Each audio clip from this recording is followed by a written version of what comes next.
Assalamualaikum warahmatullahi wabarakatuh. Halo Sobat Desa, jumpa lagi di channel Kemal Pasya, Sahabat Belajar Desa.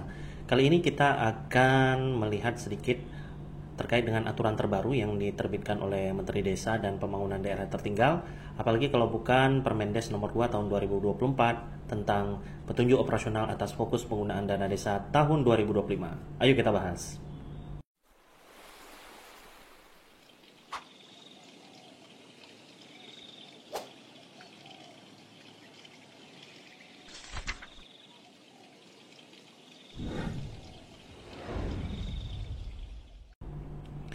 Sedikit pengantar Sobat Desa terkait dengan pembahasan kita kali ini. Saya tidak akan bahas pasal per pasal, ayat per ayat secara detail, namun kita hanya melihat saja apa kira-kira garis besar yang diatur dalam peraturan menteri ini. Kemudian di video-video berikutnya nanti akan kita coba bahas secara detail ya, terkait dengan apa saja fokus penggunaan dana desa tahun 2025. Sebelumnya di 2023, Menteri Desa sudah terbitkan dua aturan terkait dana desa. Yang pertama Permendes nomor 7 tahun 2023 terkait dengan rincian prioritas penggunaan dana desa secara umum. Kemudian diterbitkan lagi Permendes nomor 13 tahun 2023 terkait dengan petunjuk operasional atas fokus penggunaan dana desa tahun 2024. Nah, saya udah punya PDF-nya. Kalau Sobat Desa nanti ingin download secara lengkap dokumen aturannya, silakan lihat di kolom deskripsi, saya sematkan link untuk download di sana. Baik, langsung aja kita bahas aturannya. Ada yang berbeda terkait dengan aturan di tahun 2024 ini, di mana Kementerian Desa sudah berubah nama menjadi Kementerian Desa dan Pembangunan Daerah Tertinggal. Dari sebelumnya bernama Kementerian Desa, Pembangunan Daerah Tertinggal dan Transmigrasi. Jadi urusan transmigrasinya udah keluar ya Sobat Desa. Jadi ini aturannya Permendes nomor 2 tahun 2024 tentang petunjuk operasional atas fokus penggunaan dana desa tahun 2025. Di sini ada poin menimbang, kemudian ada poin mengingat, ada beberapa aturan-aturan yang dicantumkan di sini, termasuk undang-undang desa yang terbaru ya, yang mengubah undang-undang desa yang lama. Kemudian juga ada peraturan pemerintah, peraturan presiden, dan lain sebagainya. Pada bab 1, ketentuan umum seperti biasa ada istilah-istilah yang sering muncul dalam peraturan ini, yang menjadi definisi operasional dalam peraturan ini, termasuk di poin kelima itu ada RPJM yang sudah memuat jangka waktu 8 tahun sesuai dengan jangka waktu kepemimpinan kepala desa di Undang-Undang Desa yang terbaru begitu ya.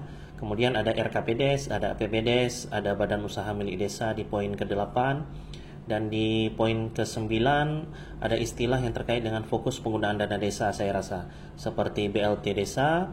Kemudian di poin ke-10 ada stunting, di nomor ke-11 ada ketahanan pangan. Di nomor ke-12 ini sepertinya istilah baru ya, perubahan iklim. Kemudian ada adaptasi dampak perubahan iklim, ini lanjutannya. Kemudian yang ke-14 mitigasi perubahan iklim, yang ke-15 padat karya tunai, dan lain sebagainya. Kemudian SDGs juga ada. Dan yang terakhir di poin ke-23 ada tuberkulosis. Nah, ini juga istilah terbaru yang belum ada di aturan sebelumnya. Apakah tuberkulosis atau TBC ini menjadi salah satu fokus di penggunaan dana desa tahun 2025? Nanti kita coba lihat. Nah, kita sekarang masuk ke bab kedua, yaitu fokus penggunaan dana desa. Ini adalah bagian utama daripada peraturan ini.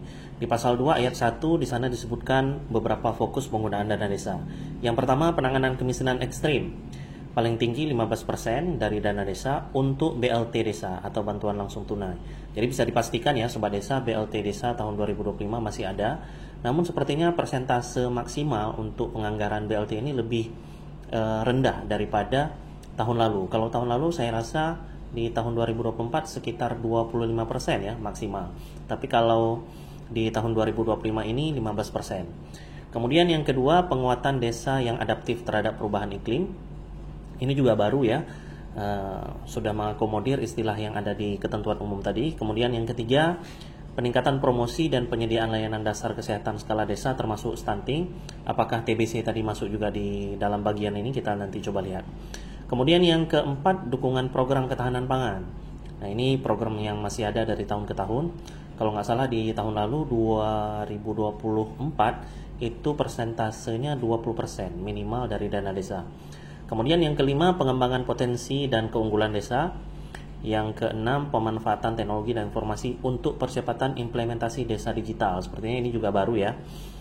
Yang 7. Pembangunan berbasis padat karya tunai dan penggunaan bahan baku lokal. Ini masih sama, padat karya tunai masih jadi pola yang perlu diperhatikan oleh desa. Kemudian yang terakhir adalah program sektor prioritas lainnya. Nah, di ayat 2 dan ayat 3 saya rasa masih umum ya bahasanya, masih sama juga dengan aturan-aturan sebelumnya. Kemudian poin keempat atau ayat keempat, dana desa dapat digunakan untuk dana operasional pemerintah desa. Paling banyak 3% dari pagu dana desa setiap desa. Nah, ini juga masih sama. Artinya paling banyak atau maksimal 3% dana desa itu dapat digunakan untuk membiayai operasional pemerintah desa. Nah, pasal 3 di sini sepertinya sudah mulai masuk untuk membahas atau mengatur setiap rincian fokus penggunaan dana desa itu tadi. Di pasal 3 ini berbicara terkait BLT. Kalau kita lihat secara sekilas, ini adalah pasal yang mengatur tentang kriteria penerima BLT, begitu ya.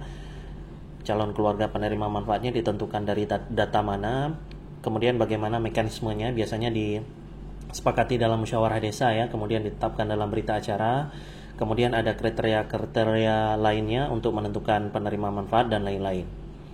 Kemudian di pasal 4 di sini masih berbicara terkait BLT lanjutannya, namun ini khusus membahas terkait dengan berapa besaran BLT yang diberikan kepada keluarga penerima manfaat itu tadi. Masih sama ya seperti aturan terdahulu, yaitu Rp300.000 per bulan per keluarga penerima manfaat, dan bisa dibayarkan 3 bulan secara sekaligus dan diberikan selama 12 bulan. Artinya satu kepala keluarga menerima Rp3.600.000 per tahun, begitu ya. Kemudian pasal 5 ini berbicara terkait dengan fokus penggunaan dana desa untuk penguatan desa yang adaptif terhadap perubahan iklim. Dilaksanakan berdasarkan komponen pelaksanaan. Yang pertama, adaptasi dampak perubahan iklim. Yang kedua, mitigasi perubahan iklim. Dan yang ketiga, pengembangan desa ramah lingkungan sesuai kebutuhan dan kewenangan desa. Kemudian pasal 6 fokus pada peningkatan promosi dan penyediaan layanan dasar kesehatan skala desa, termasuk stunting. Nah, benar ya, di huruf B di sini sudah masuk terkait dengan penanggulangan TBC, kegiatannya dengan promosi, pencegahan dan penyediaan layanan dasar kesehatan dalam rangka penanggulangan TBC dan kegiatan-kegiatan lainnya. Pasal 7 berbicara terkait dengan program ketahanan pangan yang dapat didanai dengan dana desa. Kita coba cek, dilaksanakan berdasarkan aspek ketersediaan pangan di desa, keterjangkauan pangan di desa, dan pemanfaatan pangan di desa.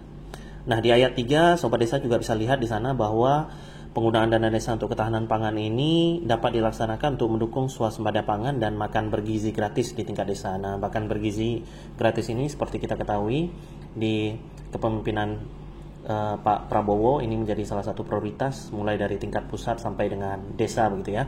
Dan untuk ketahanan pangan ini dana desa dapat digunakan paling rendah atau minimal sebesar 20%. Nah, ini porsi yang masih sama dengan tahun-tahun sebelumnya, begitu.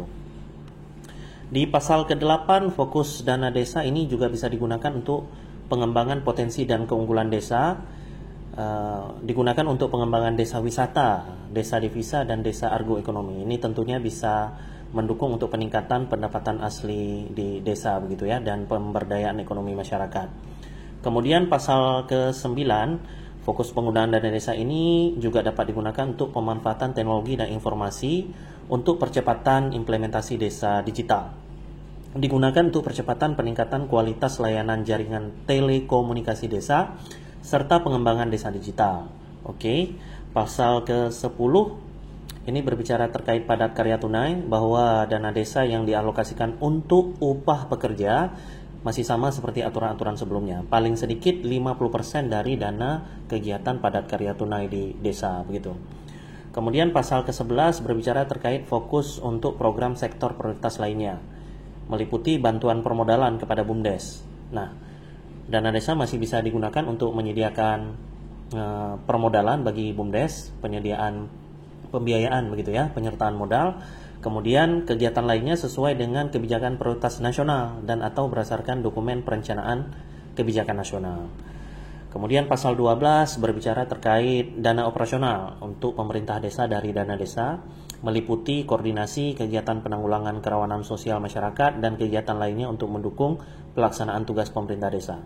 Seperti yang sudah dibahas di atas tadi ya, Sobat Desa, jadi dana desa itu juga bisa digunakan untuk membiayai operasional pemerintah desa paling banyak 3% dari pagu dana desa yang diterima. Kemudian pasal 13 terkait dengan pengelolaan keuangan, saya rasa ini juga teknis dan sudah pernah dibahas juga di aturan sebelumnya, sudah pernah diatur.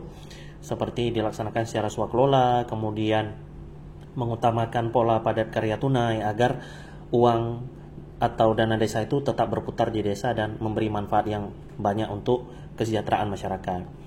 Kemudian di bab ketiga terkait dengan penetapan fokus penggunaan dana desa seperti biasa ya, dilakukan sesuai dengan kewenangan desa, disepakati dalam musyawarah desa, ditetapkan dalam rencana kerja pemerintah desa, kemudian nanti juga dianggarkan dalam APB desa atau APBDes. Kemudian bab keempat berbicara terkait publikasi. Pemerintah desa wajib mempublikasikan fokus penggunaan dana desa setelah APBDes ditetapkan melalui media publikasi yang mudah untuk diakses oleh publik, misalnya baliho, papan informasi, dan lain sebagainya.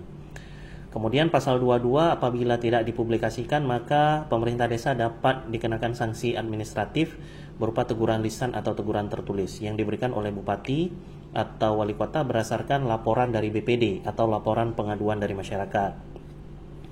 Bab kelima terkait dengan pelaporan, bab ke-6 pembinaan, bab ke-7 ketentuan penutup. Peraturan menteri ini mulai berlaku pada tanggal diundangkan, ditetapkan di Jakarta pada tanggal 18 Desember 2024 oleh Menteri Desa dan Pembangunan Daerah Tertinggal Republik Indonesia Bapak Yandri Susanto. Oke, jadi ini aturannya Sobat Desa. Setelah ini biasanya ada lampiran, dan lampiran ini mungkin tidak cukup untuk kita bahas di video ini ya, karena cukup banyak rinciannya, dan mudah-mudahan akan kita bahas secara rinci per fokus penggunaan dana desa di video-video berikutnya.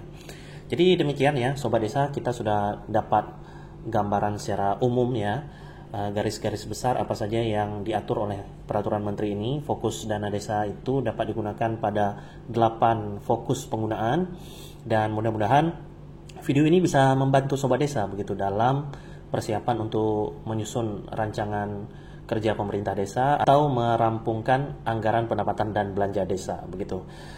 Sip, mudah-mudahan video ini bisa Sobat Desa share ke kawan-kawan lainnya, dan kalau kalian belum like, silahkan like video ini, subscribe jangan lupa, dan tolong tulis komentar ya di kolom komentar di bawah supaya kita bisa berdiskusi lebih banyak. Sampai jumpa di video-video selanjutnya. Salam Sobat Desa. Wassalamualaikum warahmatullahi wabarakatuh.